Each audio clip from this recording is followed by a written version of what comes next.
और जो तंजीमें रामलीला ग्राउंड में खड़े होकर ये कहती हैं कि हम जानते हैं कि हमारे कुछ बच्चे गुमराह हो गए हैं और हम उनसे कहना चाहते हैं कि तुम बाज आ जाओ, और इस तरीके से वो इस बात का दरपर्दा ऐलान करती हैं कि हिंदुस्तान का मुसलमान लड़का नौजवान टेररिज्म में कहीं ना कहीं इन्वॉल्व हो गया है। ये तो सरकारी मौक़िफ़ है कि हिंदुस्तान का मुसलमान टेररिज्म में इन्वॉल्व हो गया है, और आप ये भीड़ इकट्ठी करके इस सरकारी ऐलान की तौसीक रामलीला मैदान में खड़े होकर कर रहे हैं उसी मुसलमानों के आवाम के चंदे से। तो आप तो मुसलमानों को कटहरे में खड़ा कर रहे हैं। इस क़यादत के अंदर कोई खौफ है कि ये अपने खौफ की वजह से पूरी उम्मत के खौफ का कोई लिहाज नहीं कर रही।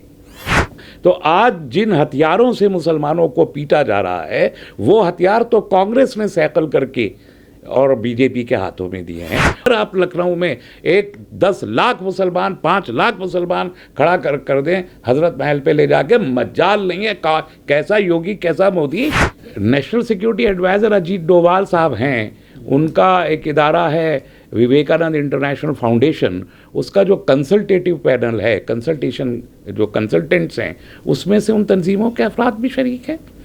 अब पहले तो हमने कभी देखा नहीं था आरएसएस के दफ्तर में किसी इस किस्म की तंजीम के आदमी को रात में जाते हुए, लेकिन अब देख रहे हैं हिंदुस्तानी मुसलमानों का ये टेररिज्म का मसला, खौफजदा करने का मसला, जेलों में डालने का मसला, ये सब 2004 में कांग्रेस की सरकार से शुरू होता है।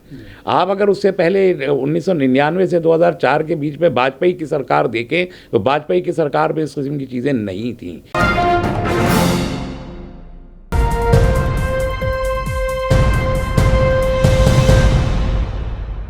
एक महीना पहले से जिस तरह से लॉकडाउन के दौरान एक मस्जिद को शहीद कर दिया गया, बाराबंकी में, खतौली में मस्जिद को शहीद कर दिया गया, नोएडा, ग्रेटर नोएडा में बहुत सारी मस्जिदें ऐसी हैं जहां पर लोग काम कराना चाहते हैं, दोबारा उसको बनाना चाहते हैं, कुछ मरम्मत का काम कराना चाहते हैं तो प्रशासन नहीं करने दे रहा।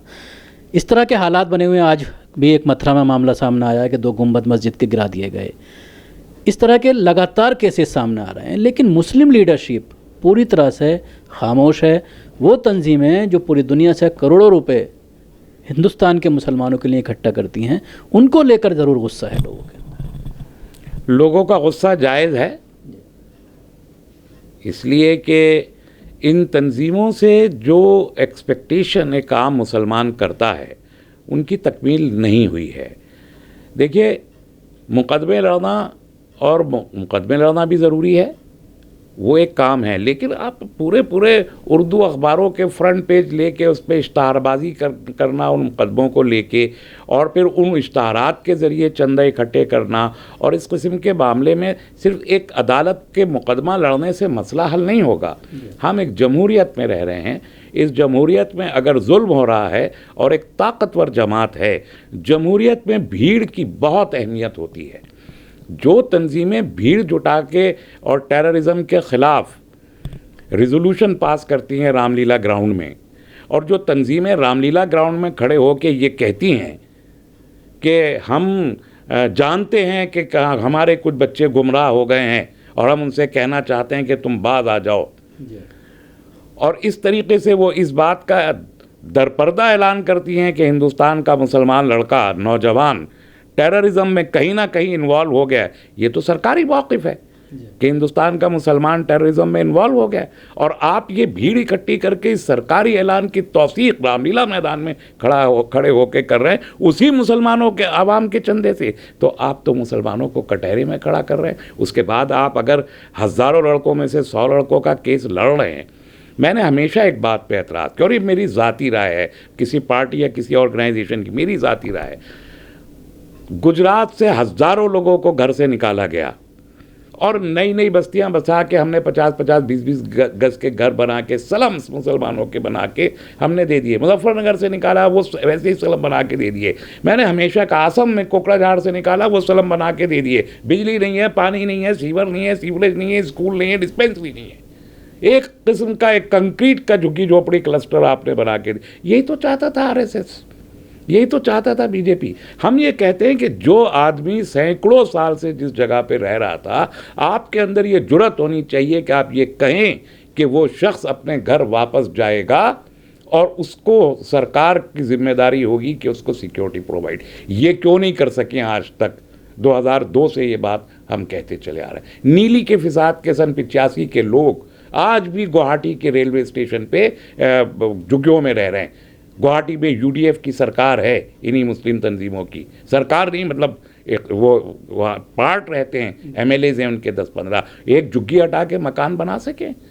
तो मैं समझता हूँ कि ये वक्त आ गया है कि हिंदुस्तान के मुसलमान, जाहिर है भीड़ पूरी खड़ी होकर फैसले नहीं करती, लेकिन तंजीमों को अपने तरीक़ाकार में एक बड़ी मुस्बत तब्दीली की बहुत ज़रूरत है। और अगर आज उन्होंने इस पर गौर न किया तो यकीनी तौर पर खला एक पैदा होगा और उस खला को भरने वाले लोग भी। लेकिन ये बदलाव जब से ही आया, जब से मोदी आए हैं, उससे पहले हमने देखा है कि रामलीला ग्राउंड में लगातार हर 6 महीने पर कभी कोई करा रहा है प्रोग्राम, कभी कोई करा रहा है, लाखों लोग इकट्ठा होते थे, अपनी ताकत दिखाते थे कि बहुत भीड़ है हमारे साथ, और उसके बाद लोगों ने राज्यसभा तक की सीटें ली। लेकिन अब मोदी सरकार में कहीं ना कहीं ये लोग सब डरे हुए हैं। डरे हुए तो हैं, कहीं ना कहीं कोई खौफ तो है, लेकिन जो लोग ये रामलीला ग्राउंड भरा करते थे उन लोगों के ताल्लुकात तो अच्छे ही हैं। मोदी की सरकार के साथ भी कोई ऐसे बुरे ताल्लुकात तो नहीं हैं। हमारे जो नेशनल सिक्योरिटी एडवाइज़र हैं उनसे भी उनके ताल्लुकात में कोई ऐसी तो कमी, कोई बुराई मुझे दिखाई देती नहीं। अब अगर खुद ही डर जाएं तो बात अलग है, लेकिन ताल्लुकात में कोई प्रॉब्लम नहीं है। ये एक बात, बड़ी बात कह रहे हैं, किस आधार पर कह रहे हैं ताल्लुकात? National security adviser Ajit Doval साहब हैं, उनका एक इदारा है विवेकानंद इंटरनेशनल फाउंडेशन, उसका जो कंसल्टेटिव पैनल है, कंसल्टेशन जो कंसल्टेंट्स हैं, उसमें से उन तंजीमों के अफराद भी शरीक हैं। अब पहले तो हमने कभी देखा नहीं था आरएसएस के दफ्तर में किसी इस किस्म की तंजीम के आदमी को रात में जाते हुए, लेकिन अब देख रहे हैं। ये एक फ़र्क आया है। तो जब ताल्लुकात होने के बावजूद मुसलमानों के मसाइल पर खामोश रहना, मीडिया में ना आना, हम लोग भी कई बार बात करते हैं, जब इस तरह के केसेस आते हैं तो मना कर देते हैं कि इस मुद्दे पर हम बात नहीं करेंगे। अब वो तो खैर उनका अपना प्रोरोगेटिव है, वो किस मुद्दे पे बात करना चाहते हैं, तंजीमों के लोग किस पे नहीं करना चाहते। लेकिन मैं एक चीज़ और अर्ज़ करना चाहता हूँ यहाँ कि आपको पूरी सिचुएशन 2004 से एवेलुएट करनी चाहिए। हिंदुस्तानी मुसलमानों का ये टेररिज्म का मसला, खौफजदा करने का मसला, जेलों में डालने का मसला, ये सब 2004 में कांग्रेस की सरकार से शुरू होता है। आप अगर उससे पहले 1999 से 2004 के बीच में वाजपेयी की सरकार देखें तो वाजपेयी की सरकार में इस किस्म की चीज़ें नहीं थीं। वो कॉन्स्टिट्यूशन रिव्यू लाए, ये सब क्या बहुत बड़ा सब लोगों ने एतराज़ात किए। बट 2004 ऑनवर्ड खौफ की एक फ़िज़ा मुस्तकिल कांग्रेस बपा करती रही है। पोटा पर एतराज़ किए, टाटा पे किए, पोटा पे किए, तो यूएपीए को इतना सख्त बना के एक टूल देने का काम तो 2008 में किसने किया है? तो कांग्रेस ने किया है ना। तो आज जिन हथियारों से मुसलमानों को पीटा जा रहा है वो हथियार तो कांग्रेस ने सैकल करके और बीजेपी के हाथों में दिए हैं। और ये सब लोग जो हैं कांग्रेस के गुणगान भी करते रहे हैं और अब बीजेपी के साथ खामोश हैं, जाहिर है जुर्रत के साथ कह नहीं सकते। लेकिन खौफ की इस फिज़ा को ख़त्म किया जाना मुसलमानों के लिए बहुत ज़रूरी इसलिए है कि अगर ये फ़िज़ा ख़त्म ना की गई तो मुसलमानों का जहन उस तरफ ना जाए जो इस मुल्क में बदअमनी। ये बहुत बड़ी बात आपने कही है कि मुसलमान डरा हुआ है। ख़ास तौर से हम देखते हैं जब इस तरह के वाक़यात होते हैं। दिल्ली में अभी यमुना विहार में एक मामला सामने आया, मस्जिद से 500 मीटर की दूरी पर 5-6 गुजर घर के अंदर घुसते हैं और पूरे परिवार को पीटते हैं, सख्त चोटें आती हैं। पूरी मुस्लिम पॉपुलेटेड इलाका है, आस पड़ोस में सारे मुसलमान हैं, मस्जिद करीब है, कोई बचाने नहीं आया। इतने डरे हुए हैं लोग। उत्तर प्रदेश में अगर हम बात करते हैं, मुसलमान के ऊपर अगर कोई लिंचिंग करता है तो कोई बचाया नहीं आता। तो ये डर का माहौल है, इससे कैसे निकले कौन? उसी के लिए क़यादत की ज़रूरत है। बग़ैर क़यादत के तो कौम एक भीड़ होती है, एक हुजूम होता है। बदकिस्मती से इस वक्त मुसलमान एक हुजूम हैं इस मुल्क में, 20 करोड़ का, मतलब दुनिया की सेकंड लार्जेस्ट मुस्लिम पॉपुलेशन यहाँ रहती है और वो पढ़ी लिखी भी है और अभी पैसे भी हैं, बहुत कमज़ोर नहीं है। इसके बावजूद वो सियासी तौर पर, समाजी तौर पर मार्जिनलाइज्ड और खौफज़दा है।